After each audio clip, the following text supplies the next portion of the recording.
Hello good evening सबैजनालाई है। कस्तो हुनुहुन्छ होला सबैजना।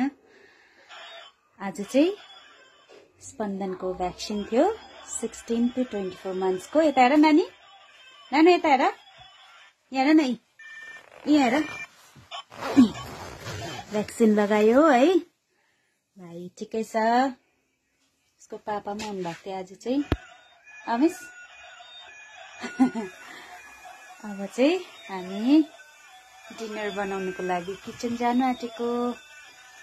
अस्ति लाछिएको गोदावरी हेर्नुहोस् न, मैले फ्लावर भासमा सजाइरहेको छु। यहाँ माथि पनि छ,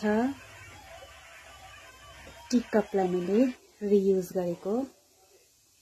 अनि यस्तै छ इन्डोर प्लान्ट्सहरू है। अब चाहिँ हामी डिनर बनाउनु जाने हुन्छ त। By by.